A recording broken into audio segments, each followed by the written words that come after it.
Great to be here.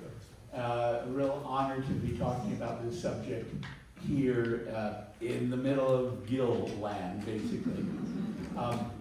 There are people in this room who know a lot more about Irving Gill and his career than I do, so I apologize to you. But my perspective in the books I've written and my preservation work is to place California and Western modern architecture in the larger context of modern architecture globally.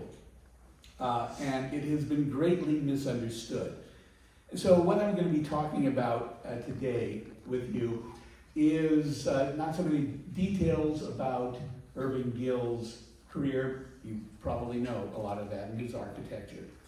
But about how his work relates to the past, the development of modern architecture, and what we know of modern architecture today as well. He's an extremely important architect beyond San Diego. And so I want to enlist all of you in carrying on this message to really establish Irving Gill where he belongs, really, in the pantheon of modern architecture. So to begin, I wanted to give you an idea of how he was considered in his day, and how two prominent architects, Elmer Gray and Bertram Goodhue, looked at his work in 1914 and what they thought. Now, Elmer Gray, who's there on the left, thought that Gill's work was unrefined, a dangerous kind of work. I think Gill's work is apt to do harm. Well, interesting, he wrote this to Bertram Goodhue. Again, this is around the time of the fair and so forth. Also the Dodge House and some of these major Gill designs. Bertram Goodhue, from the East Coast, of course, wrote back to Elmer Gray, "I don't by any means coincide with all his views, and not at all with his theory that ornament is unnecessary. I do think he has produced some of the most thoughtful work done in the California of today. And that, for the average architect, his theories are far safer to follow than mine, or even perhaps yours." So that sets the standard. How Gill, 1914, in the prime of his career. Well, I want to go back and present how Gill fits into the history of modern architecture. The history of modern architecture that you may have heard of, and the real history of modern architecture. The Bauhaus in Germany was founded by Walter Gropius in 1919. 1919. This is the director's house that he built for himself, the director, in 1925. This is, in many ways, the typical view of modern architecture, perhaps in the popular imagination, but also in the academic imagination as well. Flat roofs, geometric forms, asymmetrical design, geometries, not classical Gothic, Greek, Roman architecture. A new era, the 20th century, going in a new direction based upon technology and new ideas, and rejecting the past. Okay, 1925. Next we go on to the Dodge House a full decade earlier by Irving Gill up in Los Angeles on Kings Road. And you see basically the same sort of new approach to what modern architecture in this new era should be like.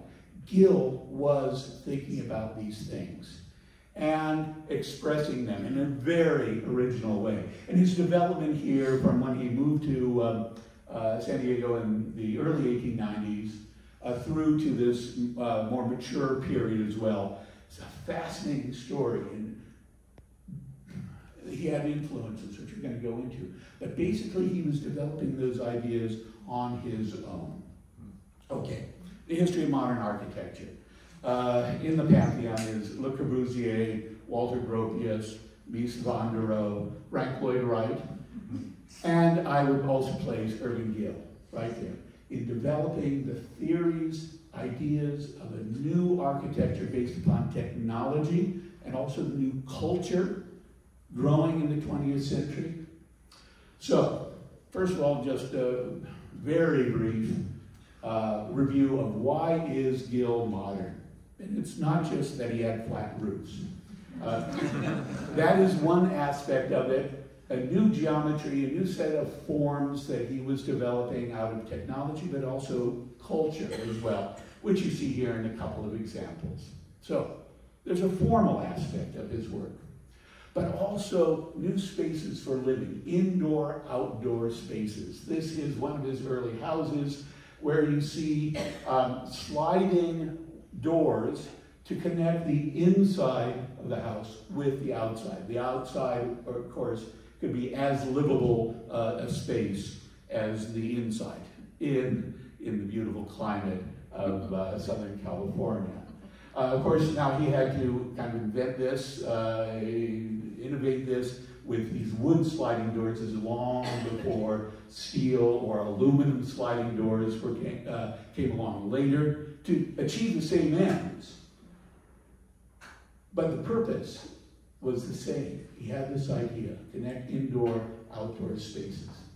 Another aspect, a very important aspect, not only for Gill, but for California modern architecture, Western modern architecture, is the blending of modern technology and history. Unlike the Europeans, who often completely rejected history, Gill and, as we'll see, other architects were interested in history. They did not reject it, they learned from it in various ways. So we do have, as Molly was pointing out, the Aiken system that Gill uses at the Women's Club, this tilt-up concrete system. But he was also very aware of studying the historic architecture. Why was that important? Because going back into the 18th century, the Europeans who were building here were building with the climate, with the materials that were available, understanding of how to live in this climate and so forth. So he learned from those sorts of lessons.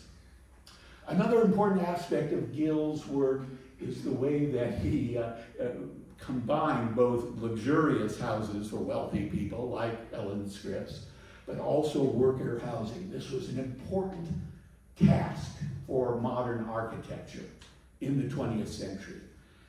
Architecture was no more just for the wealthy and the famous, but it was meant to bring a good, healthy life to the average person. So worker housing, affordable housing, we may call it today, was an important part of his career.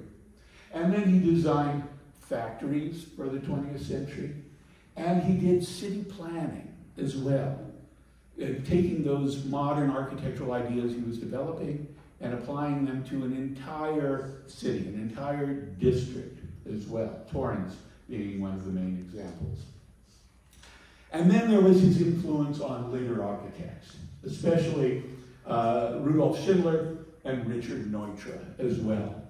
Of course, Schindler's own house here was also on Kings Road, just down from the Dodge House. And they knew each other, and they talked, and Schindler and Neutra were both very much aware of the tilt-up, the use of concrete that Gill was developing. So I want to go back a few steps. Where did modernism come from? And again, many, not all, but many of the histories of modern architecture tend to be Eurocentric. I prefer to go back a little bit further and on a different continent, here in America. Going back to Ralph Waldo Emerson, his sense of America as a new land, and especially I want to focus on nature. Nature as something Americans were learning to live with, and how to integrate that into their lives. Also, we have Henry Ford, representing here an entire industrial culture that was developing, again, late 19th century, early 20th century. Fordism, it was even called, is an important part of, communicating to the average mind that this is a new era, new technology, a new way of thinking about things. How do these affect architecture? Well, we have to go back to Frank Furness, an architect in Philadelphia after the Civil War. Philadelphia, at that time, was the Silicon Valley of the world, basically. The Pennsylvania Railroad was stitching together the entire continent, creating, again, a whole new way of life, a new economy, new ways of management, etc. And Frank Furness was one of the major architects for the Pennsylvania Railroad and other institutions like the Pennsylvania Academy of Fine Arts in downtown Philadelphia. Now, from this view, it might look like, you might be able to even dismiss it as a Victorian building with ornament and so forth. But look at its side view here. And this is industrial. This is industrial Philadelphia from the late 19th century, after the Civil War. And you have these trusses, and you have glass as well. It was an art school and a gallery, and so you need to have light coming in. And he used these modern materials in this really remarkable landmark. One of the most important landmarks of modern architecture, really, going back to 1876, the centennial. Okay, one day in the 1870s, a young architect was looking for a job in Philadelphia, wandering around the streets, looking at the buildings, seeing what he liked. He noticed that he liked certain buildings very much. He inquired and he found that those buildings were by Frank Furness. And so he went and applied and got a job. That young man was Louis Sullivan, who went on to work and moved to Chicago, and of course be one of the inventors of the modern steel frame, modern technology, modern commercial high-rise, a whole set of buildings which revolutionized the 20th century. This is the auditorium building which he designed, and his offices were up here, the top 2 floors of this tower. It's now a school, and it's just a magnificent building right on Michigan Avenue. Looking at the time, this was one of the tallest structures in Chicago, and you had this view of Chicago and the lakefront, and just a magnificent building. And it has an auditorium in it also, which is why it's called the Auditorium Building. Sullivan went on. He is one of, maybe even the greatest architect of this whole period for his influence and his fertile creativity. He did skyscrapers like this, the Guarantee Building in Buffalo, New York. And then also later in his career, he did these jewel box bank buildings throughout the Midwest, which are absolutely gorgeous. If you haven't ever traveled through the Midwest, you have to go see these buildings. There's several of them which still stand. Well, to give you an idea again of the context, here's the Guarantee Building in Buffalo, New York, which I just showed you, 1896. And here's a Gothic church, here's a Romanesque building, here's a Beaux-Arts building. Look at how this stands out. This is modern architecture. 1896. Working in the Sullivan office at that time, the early 1890s, were 2 young, talented architects. One, Frank Lloyd Wright. The other, Irving J. Gill. A little more glimpse of Sullivan. This is a mausoleum, and this is one of the banks as well. Look at the color. Look at the ornament. And it's ornament based upon nature, going back to Ralph Waldo Emerson. So all of these things flowing, ideas flowing in America at that time.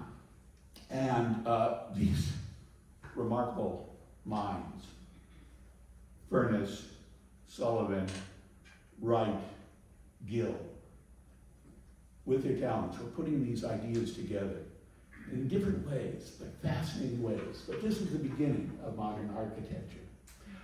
This is just a detail from one of Gill's drawings. Right? His buildings were primarily white or off-white, but he intended in his drawings for flowers, for color, to be an integral part of these buildings, as well as the indoor-outdoor living spaces, etc.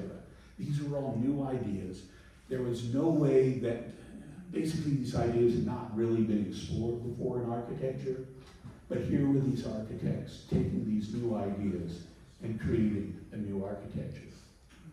So, where did Frank Lloyd Wright go? This is one of his early buildings, the Hurtley House in Oak Park, not far from his own house, 1902. This is the Allen House by Irving Gill, 1907. And I thank Joan Gann for bringing to my attention the comparisons between the Allen House and the Charnley House in Chicago by Sullivan, but in the same time period that Wright and Gill were working. The symmetry, the geometries, the central entry, and the balconies, etc. Not that that Gill was being derivative, but you see these modern ideas that Sullivan was generating and having great influence on architecture generally at that time. And you can see, again, we're focused on Gill. How did he take these ideas? What was the process that he was developing them, taking them in new directions? Different than Frank Lloyd Wright. And yet the fertility of these ideas was so extraordinary that both of these architects were taking Sullivan's ideas, developing them even further. So we come out to La Jolla, and again, it is the women's club, and the role of not only the club, but of patrons like Ellen Scripps cannot be underemphasized in the development of these ideas. And there you see the Aiken system, the tilt-up system being used, and you all know how it looks today as well. A direct expression of the technology, of this idea of framing a wall on the ground flat, and then letting it, concrete reinforcement, etc., and then tilting it up into place. A modern technology. A couple of the interior views, again you see natural light coming in, spaciousness, or the social aspects of this building. So now I want to go back again a little bit more, the history of concrete, which Gill plays a large role in establishing. Albert and Julius Kahn. Albert was an architect. Julius' brother was an engineer. In the early 20th century, they were refining the technology of how to build in concrete. And where were they doing it? Detroit.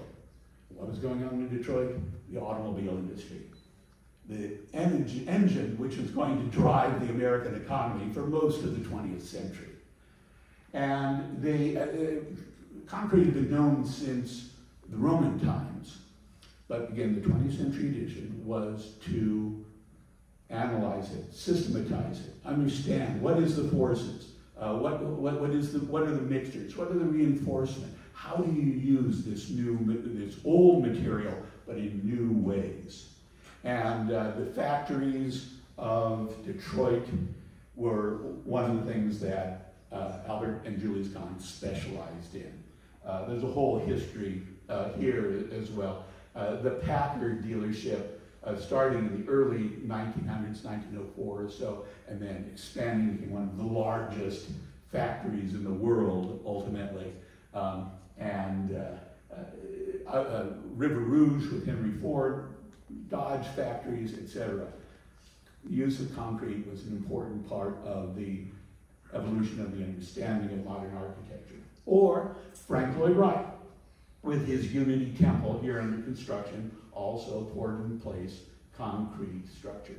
So you can't underestimate the role of concrete as this new material in the development and expression of modern architecture? Well, there's several other excellent and very important landmarks in this way. Lloyd Wright, the son of Frank Lloyd Wright, in 1924 builds the Oasis Hotel in downtown Palm Springs, a resort hotel, one of the earliest luxurious resort hotels for people coming to Palm Springs to enjoy the weather and the nature and recreation and so forth. You see this is all in the train of thought from Louis Sullivan. Rudolf Schindler, also, the Lovell House, 1926 in Newport Beach, as well. Concrete, you see a different sort of structure. These 5 bents create a structure for the house, and then the space flows through these different bents as well to create the living space. Each of these is a different sort of use of concrete, but you see the imagination that's going into defining, creating forms for this. Incidentally, the Oasis Hotel was a formed element, a layered element, where you see these horizontal lines. He would lay out the wood forms for the shape of the building, the plan of the building, pour in the concrete, let it set, then slip the forms up to create another layer. When that set, you would slip the form up, called a slip form concrete system. It's the same system that Schindler used right here in the Pueblo Rivera apartments at exactly the same time. Pueblo Rivera, fortunately, is a very well-known example of modern architecture by a great master, Schindler. But this was at the same time by a different master, Lloyd Wright, for a different type of building, and deserves to be as well known as the Pueblo Rivera apartments. And then coming up closer to today, the role of concrete in the work of John Lautner or of San Diego's Henrik Banks Kellogg as well. So you see that the innovations in concrete, its uses, its technology, its forms, is a through line in modern architecture, going back to Furness and Sullivan conceptually, but a rich tradition which continues through Gill and then on up to today as well. Other aspects, of course, of Gill's modernity was his concern, as Molly pointed out, with health and sanitary design as well. So in something like a kitchen as well, to design it with very easily cleanable surfaces, cleanable floors, easily cleaned coves and corners, etc., all a part of this modern idea of how to improve the life of the average person. And it's very interesting because he did this, of course, in Scripps' own magnificent mansion, but he also did it in his worker housing. He was applying these modern ideas for the benefit of all sorts of people. Talked a little bit earlier about history, the role of history, and I'm pointing out how many architecture criticisms and texts that the rejection of history is a major element in the design, the thinking of architects. Not so much with architects out here in California or in the school of Louis Sullivan in general as well. Here are a couple of interesting things. This is a Taos Pueblo, again, a mud, adobe structure, indigenous people's architecture, of course. This photo was taken by Rudolf Schindler, who traveled through this area and looked at many of these indigenous buildings. And it influenced some of his designs, like this hacienda that he designed, a country home in adobe construction for T.P. Martin in Taos, Mexico. Never built, But you see the influence. Schindler was very interested in this. Or Albert Frey, the Swiss architect who ended up in Palm Springs, very influential there. This is a building that he did build. He also drove through the American Southwest. He was also very familiar with the buildings of the first peoples of that area. And he writes about learning from those buildings. It's just one example that you can see. So where's the source of modern architecture? It's not just in the development of new technologies and expressing machines. It's also in expressing new sources of culture. And of course, Gill as well. The arcades of the California missions, he found an extremely useful architectural form in so many of his buildings. And then again, as Molly mentioned as well, he and his partner, William Hubbard, were involved with the restoration, stabilization of the Mission San Diego. So he studied that building. He understood the materials, the structure, the spaces. So he had a very intimate understanding, architecturally, of these historic buildings. And again, he didn't reject that knowledge. He used it in his concept of modern architecture. So just briefly, an overview of Gill's career. This is a house from his partnership with William Hubbard as well. Many of his earlier houses were much more what we would call traditional in form. But then he partnered with Frank Mead as well, a really fascinating character, originally from Philadelphia, but who traveled and studied architecture in northern Africa, the Mediterranean climate, so similar to the Mediterranean climate of Southern California. And the simple geometric forms, the domes, the colonnades, the trellises, etc., of that climate, Mead had understood. And when he moved out to work with Irving Gill, they found that they both had this similar interest. And so this period of Gill's career is extremely formative in the way that he begins to use these elements. As the Allen House that we saw before, the Bailey House in La Jolla. Notice the wood interior, very much a craftsman, related to the craftsman style, which is also a new form of architecture in Southern California at this time. Another house, the Homer Laughlin House in Los Angeles. You see Gill evolving his ideas. The indoor-outdoor spaces, the Ella Giles Ruddy House, for example. This is a completely open-air, open-roof living space in the center of the house, combining indoors and outdoors. And of course, the Bishop's School. I love this detail of the colonnades with the cutouts to let light in and yet to block direct sunlight into the windows of the building as well. Number of churches, the First Church of Christ Scientist here in San Diego, the Scripps Oceanographic Institute building, and then he was doing high-rise buildings at that time, like the Laughlin Theater in Long Beach. Unfortunately, all gone now, but you see the range of Gill's and the Miltmore House, one of his great examples, as well up in South Pasadena. The simple forms of the house, the geometric placement of the windows, the ornamental frames of the windows and colors, and then this trellis as well.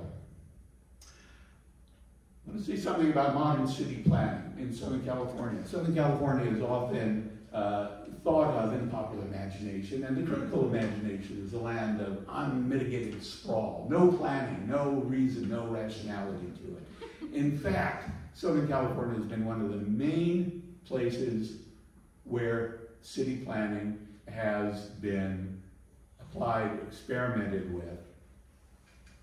Not everywhere, we can still learn from this lesson today. But the Olmsted brothers and Palos Verdes, Irving Gill and Torres, William Pereira and Irvine are just a few examples of the master plan developments in Southern California as this new region developed. So let's just take a look briefly at Torrance, planned by Irving Gill between 1912 and 1913. Hotels, factories, schools, the train station as well. Here, as you see, it was originally with a dome. The train tracks, this aqueduct for the train as well, which still stands in Torrance. And worker housing, variety of worker housing, affordable housing for the workers in this industrial city as well. So it just shows how Gill had this very broad idea of what modern architecture should be, how it could improve the lives of everyone. The Lewis Court in Sierra Madre, another example of a low-cost, small, but very decent, clean, sanitary housing. And of course, the Horatio West Court in Santa Monica with these units, which was an early example of restoring an Irving Gill house of this sort as well. I want to just take a little bit more to talk about the cultural landscape here in San Diego at that time, connecting back to Wright and therefore to Sullivan as well.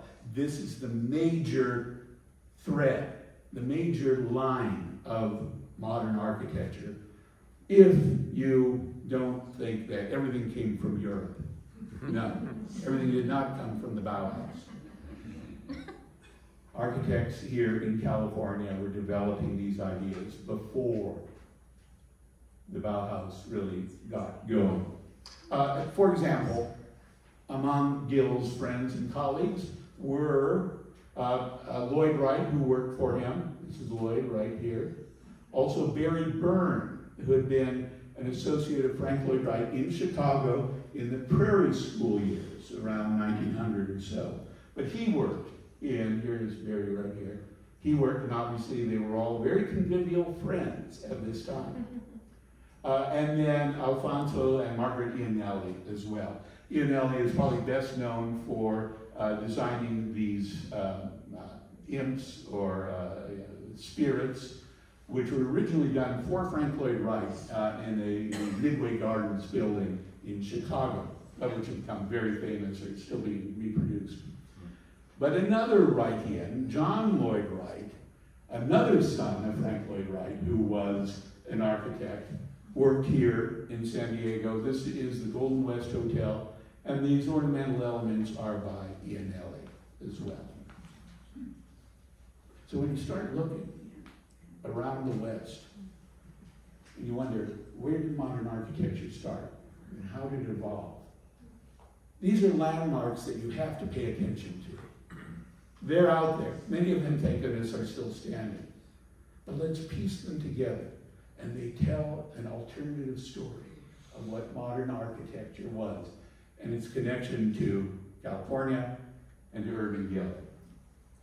More evidence as well, a number of other Frank Lloyd Wright apprentices, including Sim Bruce Richards, Fred Liebhardt, and others, also have been working in the San Diego area throughout this time. But then, sit back, the Pan Pacific, California Exposition. Of course, it was planned, the major architect of it, Bertram Goodhue. We all know what it looks like. Very influential buildings of that time. Gill originally was going to be the planner for this. I don't know of any drawings that he did, but this is an apartment complex on a hillside that might give us some idea, this is just my speculation, but some idea of what he might have done on that site, on the arroyo, etc. Very different, but would have been very interesting. That's for historical speculation at this point. The Dodge House from 1916 in Los Angeles, The Scripps house, of course, and the importance of Ellen Scripps that Molly has helped us understand. I've really learned a lot about that. I'm going to have to be thinking about that a lot more. But then also the influence of Ellen's relative, another Ellen Scripps Booth, who married George Booth, who was the publisher of the Detroit News, and they together built this art and educational community of Cranbrook in Bloomfield Hills, Michigan, as well. So, you know, there are these patrons that deserve to be honored as well. If you do want to, of course, the Dodge House is gone, but if you do want a sense of what the scale of that house might have been, I advise you to go see the Chauncey and Marie Clark House in Santa Fe Springs. It's owned by the city. It is open for events and so forth. Similar in time and design to the Dodge House, which we have lost. And of course, the Christian Science Church in Coronado, 1927. Gill, still in that period, really showing his creativity. The end of Gill's life, like the end of Louis Sullivan's life. He ended up poverty-stricken, an alcoholic, living in a boarding house, an old hotel. And Gill, unfortunately, was not well treated at the end of his life. The other modern styles, the craftsman style, or even Frank Lloyd Wright's early buildings like the Imperial Hotel in Japan. Stupendous pieces of architecture, but they had lost the interest of the public and the critical community. Gill kept working, especially in Oceanside, in that area, with a number of buildings which are still there. But then, near the end of his life, this is 1932, Reginald Johnson, who was a very well-respected Los Angeles architect and planner, eventually went on to do the Baldwin Hills Village, which is a real landmark in planned housing development. And he knew that Gill was not doing well career-wise, and so he then he was working with the federal government on Indian tribal resettlement. And he gave Gill the job for the Rancho Verona Reservation out on the lakeside as well. A little church and some housing, again, as well, at the very end of Gill's career. Trying to do what he'd always loved, bringing modern architecture to create better housing for people. But unfortunately, he died in 1936. Why wasn't he recognized? There's been this influence of European, Eurocentric architectural criticism, which probably never came to San Diego to look at his work. And so, as the great critic and writer Esther McCoy said, most of the messages sent west to east get jumbled at the Rockies. She knew what she was talking about. It happened with her and her promotion of these West Coast architects all the time. But what many critics thought is, you compare the Allen House in 1907 to Adolf Loos's Steiner House, 1910. Oh, they look the same. There must have been some connection. Gill must have been looking at some magazines and seen this. That's where he got the idea. He couldn't have gotten it all by himself out there in, where? San Diego. But then, fortunately, in 1960, Esther McCoy wrote the book, Five California Architects, landmark, including Irving Gill. This at least begins to point people to his work. Didn't always help. The Dodge House in the 1970s was threatened. Bart Litton of Litton Banks and Kurt Meyer, an architect interested in preservation here in Los Angeles, tried to save it. Here's a plan. Here's the Dodge House, and they were going to add apartments around it to save the Dodge House. Victor Gruen, Esther McCoy, Franklin Murphy, Richard Neutra, Julius Schulman, Lloyd Wright, Bruno Zevi, and many others wrote saying we have to save the Dodge House. And of course it didn't help. It was torn down. The influence of Irving Gill continues, though, to today. This is Schindler's house under construction with a tilt-up system as well. This, of course, is recognized as a major landmark today. The Dodge House, compared to the Lovell House by Neutra and Gregory Ain, with additions by Gregory Ain, you can see the influence of Gill on Neutra as well. But also Lloyd Wright as well. This is his studio, and of course Wayfair's Chapel, which is threatened at this point. But you can see that Lloyd also, who worked with Gill, also learned from Gill. And even the case study house architects like Pierre Koenig, the simplicity, the use of technology, expressing an architecture based upon those things. Those ideas go right back to Irving Gill here in California. Hazel Waterman, who worked with Gill, also had her own career both in writing and in architecture.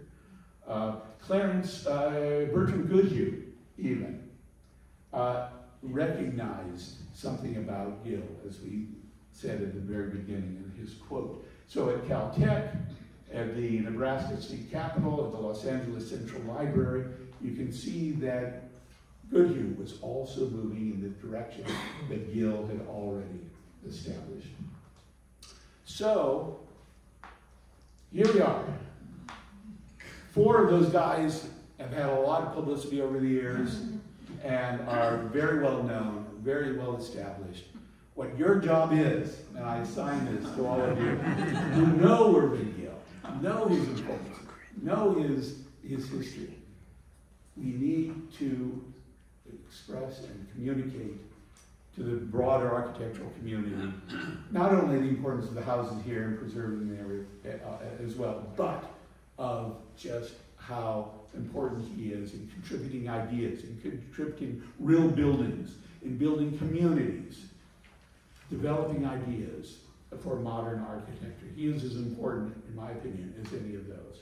So that's why I was so happy to be asked to come and talk with you today. I'm looking forward to the tour of Bishop School now, but thank you very much for coming.